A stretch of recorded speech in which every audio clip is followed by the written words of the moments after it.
Welcome to the Millennial Menopause podcast, your trusted source for information about menopause and midlife. Join us each episode as we have great conversations with great people. Tune in and enjoy the show. Hi, everyone, and welcome. Today, we're getting real about a topic that's finally getting the attention it deserves, menopause, but not just menopause, but millennial menopause. Yeah, you heard that right. We have a special guest, Lauren Tenenbaum, author of an upcoming book called Millennial Menopause, Preparing for Perimenopause, Menopause, and Life's Next Period. Like that. Lauren is a licensed social worker, a former lawyer, a mom of two, and an outspoken advocate for women's wellness and empowerment. She brings empathy, humor, and deep insight into what this next chapter looks like for the generation that's rewriting the narrative on aging and health. Thank goodness. Welcome, Lauren. Thank you so much for having me. I'm so happy to be here and to Yeah, we're finally happy to have you too. So your book's not out yet. How would you describe millennial menopause in one sentence? It comes out July 15th and it is available for pre-order already. And I would describe it as the compassionate guide to the next phase of life that every woman in her 30s and 40s needs. And what inspired you to write it? Did something happen in your personal life that sparked it, or your friends or family? What inspired you to write this book? There's a gap. This book is filling a gap that hasn't been filled. So how'd you get that? Was really the motivation. I realized that I was 39 last year and I knew nothing about the next phase of life, of health, of my reproductive health, my mental health. And I'm very well read and very in tune and very much always an advocate for women's health.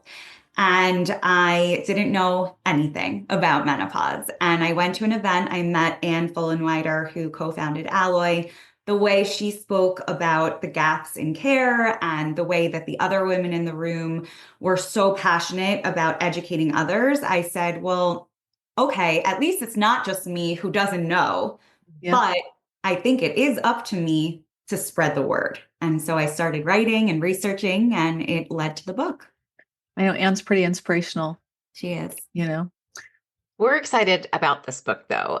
Before we hit record, we mentioned that oftentimes in the work that we do, we hear from millennials that say, I'm not worried about that yet. I'm not there yet, right?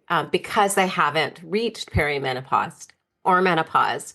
And it's misunderstood, to your point, Lauren. So I'm wondering, what does menopause look like for millennials, and how would you say that it's different from the experience of previous generations?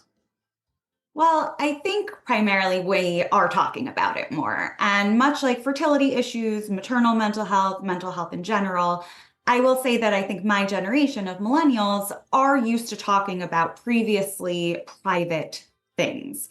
Menopause is not yet at the forefront of our conversations. I think in part because we are so ignorant and under-taught, but also because people tend to fear aging, especially women aging. And that's just a cultural shift that needs to happen, that, the work that you do is lending itself to that.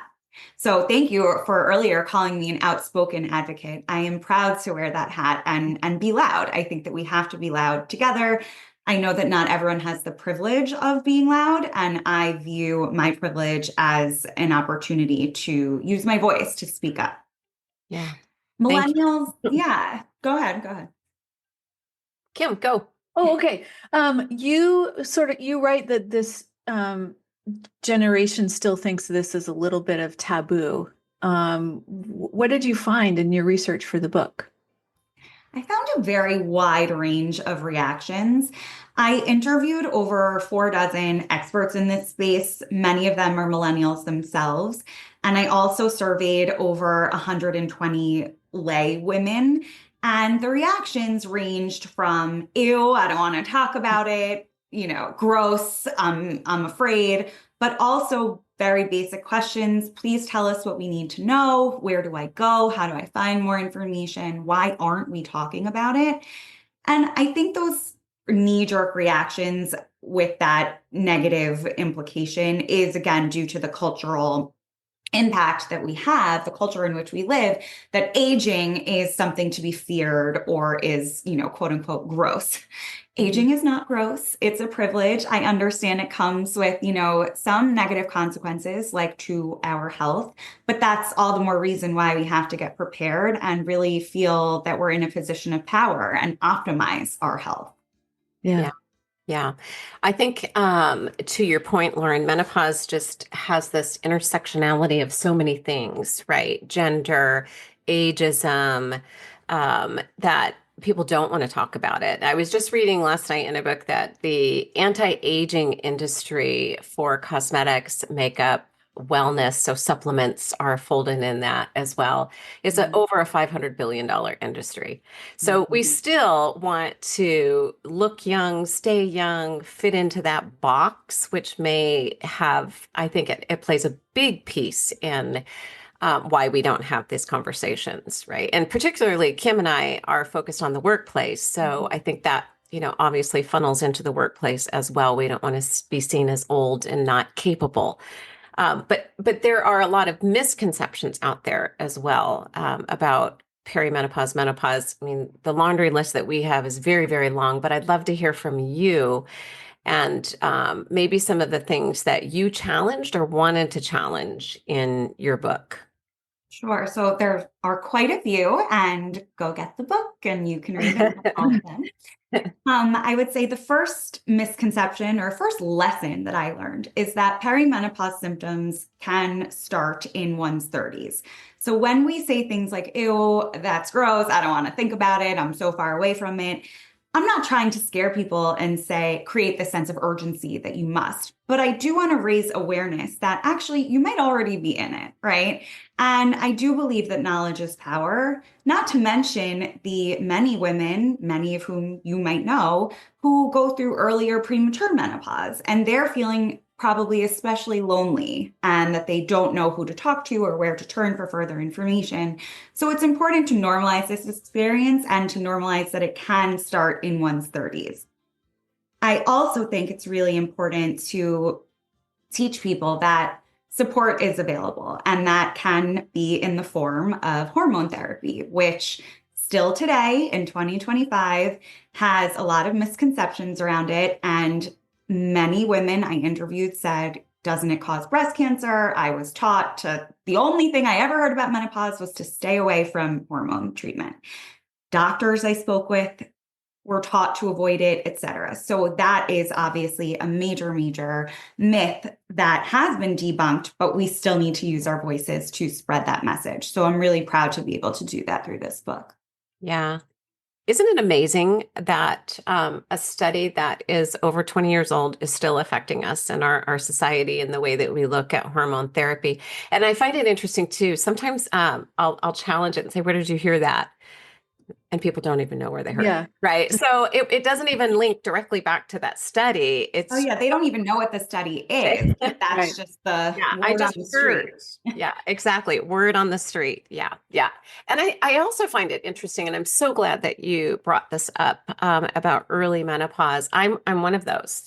I went through early menopause, and my doctor said, "Oh, that's normal. Go home, right? Deal with it." And it's not. It's not. And it was very, very challenging to your point. And I think it's an important conversation to have because not only is it lonely and isolating, and you don't know where to go for help, as you mentioned, but I think a lot of women are waiting later to have children.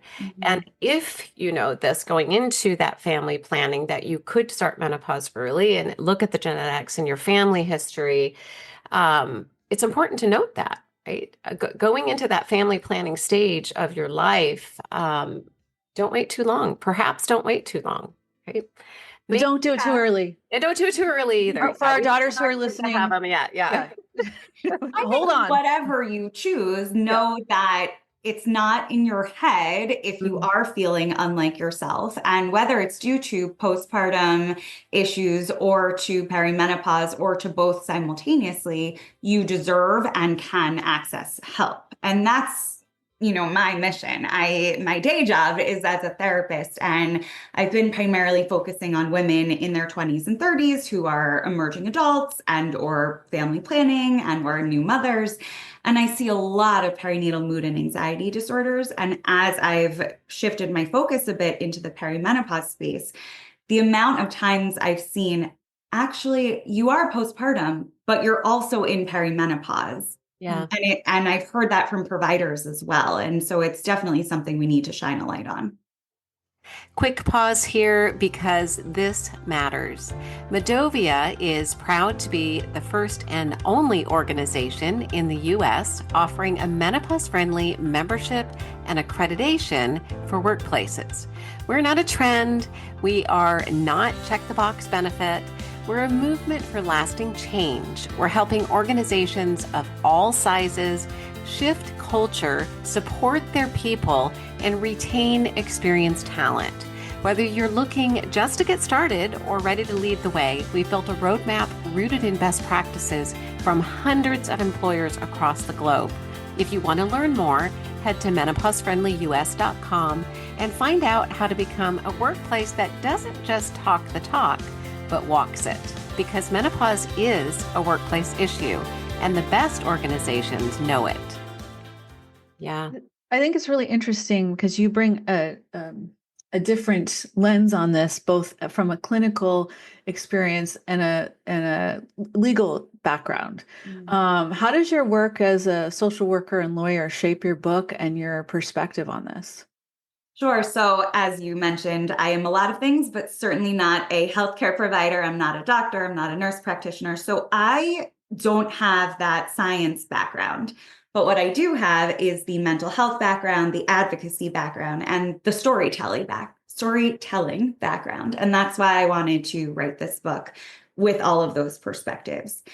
For me, menopause, it wasn't something that I was personally experiencing that led me to write this. But once I became aware of it, I felt compelled to tell these stories, to find out more information, because it's a continuation of all of my work thus far on women's reproductive health care, their autonomy, their access to mental health care, and to community building. And when it comes to my legal background, I used to practice primarily immigration law, which is not quite applicable here, but just in terms of social justice and speaking up for what's right and changing workplace policies, which obviously I know is near and dear to your heart, that all came into play. And so it's not just the perspective of a mental health clinician, but also an advocate. And I pride myself on being one. Yeah. Can I switch gears a little bit here, Lauren? Because I love educating and bringing awareness to our audience, but I also love for them to have takeaways and tangible strategies that they can implement when they walk away from our podcast. So if we can switch gears a little bit here and talk about some of the most helpful coping tools or strategies that you cover in your book, especially for someone that might be feeling overwhelmed or unprepared for this stage of life. Yeah, absolutely. The goal of the book is to help someone, the reader, and or their partner or loved ones feel prepared. Now, can we prepare for every possible outcome? No, we all know that menopause affects every person differently. But to have knowledge and resources literally at one's fingertips and to make these resources accessible is my goal. So whether you're 20 and reading it or 50 and reading it or 70 and reading it, I want it to be enjoyable, fun. It's a lighthearted book. It's, silly at times. It's meant to really connect with the reader. And some coping mechanisms that I think beyond reading it and feeling prepared in that way are encouraging women to talk about it. Talk about it with your mom if you can. What was her experience like? What would she do differently if she could? Talk about it with the other women in your life, whether they're family, friends, coworkers. Certainly advocate for better workplace policies.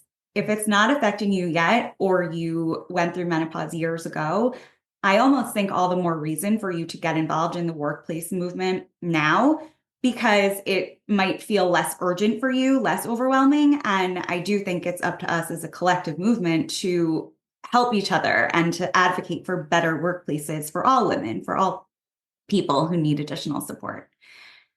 In general, sleep is always a good coping mechanism, but of course, that can be difficult when you're experiencing any of the symptoms. And so, to that end, finding the right providers and building your support team is huge. And that should include a well-educated menopause provider who can potentially provide hormone therapy or other medications, and a therapist, because we know that women going through the menopause transition experience a wide range of mood symptoms that are often attributed to other life stressors, which may compound those symptoms, but often are because of the hormonal fluctuations. So it's really important to find the right support. And again, support is available. Yeah, I always talk about finding your tribe. And when people say in perimenopause, I'm like, this doesn't affect me. I'm like, it's going to.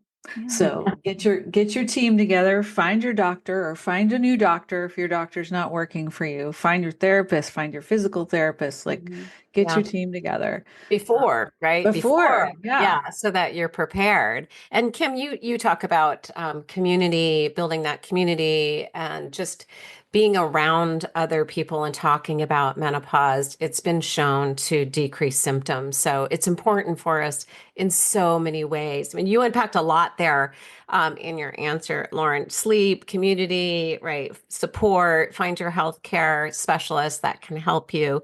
One thing that you mentioned, though, that I love is to advocate for workplace policy.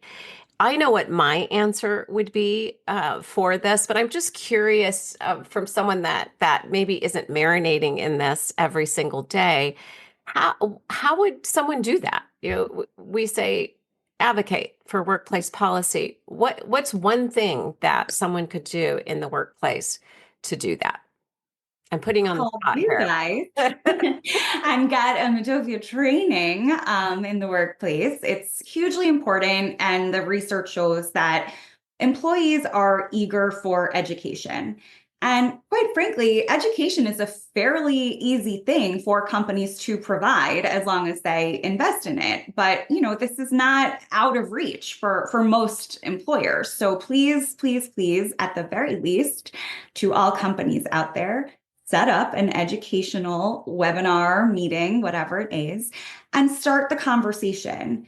And there are other workplace policies that are hugely beneficial. I know I don't have to tell you, but whether it's in the form of tangible support, like finances to pay for those menopause specialists, or access to the thermostat, or whether it is a cultural shift of simply talking about things, maybe workplace flexibility to attend appointments or just treat people like adults.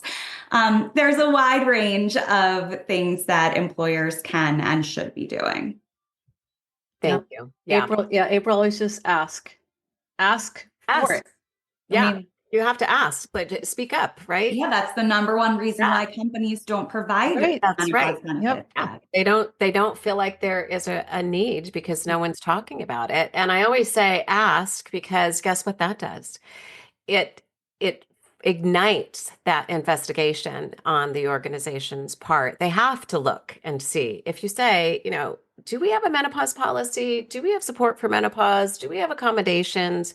They're obliged to and obligated to look into it for you. And that starts the conversation, and that starts the movement, and that starts action. So I love that.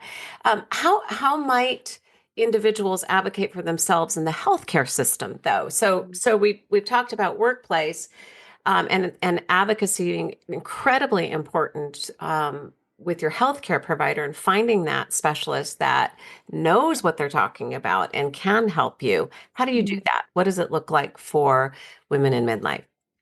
I would almost go back, and before you even have to advocate for someone who knows what they're talking about, you have to navigate being dismissed by someone who doesn't. And unfortunately, I see it time and again for women in their 30s, especially, because they bring up symptoms and they're told, well, you're just postpartum, or it's too early, or don't worry about that yet. I've heard that myself, and I think that's really dismissive, really condescending. And women are asking for information that they deserve, if not actual treatment options, which they also deserve. So having a healthcare provider who's dismissive is a major red flag. There are so many resources out there that can help educate other providers, yourself. And so take advantage of those, whether it's through community resources like the ones you provide, social media, although, take the well-vetted resources from there, forums online. And then the Menopause Society provides a directory. There are also a lot of wonderful healthcare providers who refer to others who know what they're talking about, et cetera. It's really nice, I think, to have a sort of buddy in this. And again, they don't need to be having the same symptoms as you, and they probably aren't. But just, on that group chat text chain, say, hey, does anyone have a good doctor that they like, that they really feel heard by? And I have doctors who say to me, oh, I'm not sure about that, but I'll look into it. And that's okay, because we are all learning. But what I don't want anyone to have is the provider who says, forget about it, we'll talk about it later. Yeah. We talk about divorcing your doctor who does that for you. Mm-hmm. I'm curious, when you were researching this book, what differences did you see with millennials in this time frame versus the generations that came before them? Is it a different conversation? Is it a harder conversation? Is it more open? Like what was the sort of finding that you had in looking at the generations who are dealing with menopause at all different levels? All the women I spoke to who had already been through menopause said, I'm so happy you're doing this, because I felt so alone and in the dark when I went through it. And of course, that exacerbated their symptoms, right? Physical, mental, everything. And I do think that millennials are more comfortable with these open dialogues, which is awesome. I think, again, social media has its pros and cons, but the ability to access information and such a wide range of information is really cool, right? We can use it to our advantage. Yeah. We can connect with others. And so social media should be used that way. And I think that millennials are more aware of, I don't want to say more aware, but they are aware of kind of the inherent misogyny in the healthcare system and not really ready or willing to take it. And I'm giving caveats, because it's not that I think the generation prior was willing to take it, but I think that they almost were forced to. And hopefully that is changing. And, my generation can really make a difference and not stand for that. And by take it, you mean get misinformation, get gaslighted, get wrong information, get dismissed. Get dismissed, right? Yeah, no, that's good. That's good. Is there anything else that during your research, just out of curiosity, that was surprising to you? The level of ignorance. And I say that with the kindest of hearts, and I don't mean to be critical, but as I mentioned earlier, I'm not really a science person. That's not my strength. And so when I first met Anne and I first was thinking about it, I thought, maybe it's just me, maybe I missed that day in biology back in high school. And for some reason, my mom didn't talk about it with me. And okay, I felt a little dumb. And then I realized very quickly that it was absolutely not just me. And in fact, the most brilliant physicians who truly care about women's health were also taught nothing or next to nothing about menopause. And it just, again, boiled down to this lack of value, I think, of women's health and women's rights. And that lit a fire under me to change it. Yeah. You've not written a book before, right, Lauren? I've contributed chapters to anthologies, and I've written for magazines and blogs, but this is my first. I mean, you're like, I hear this calling.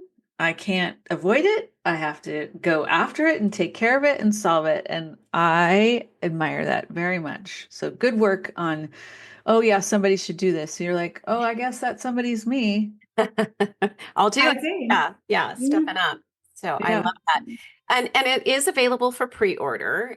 Where can our audience pre-order the book? On any platform? Yes, Amazon, Barnes & Noble, and on my website, I provide links to all the sources. There's everywhere books are sold. And where can they find you?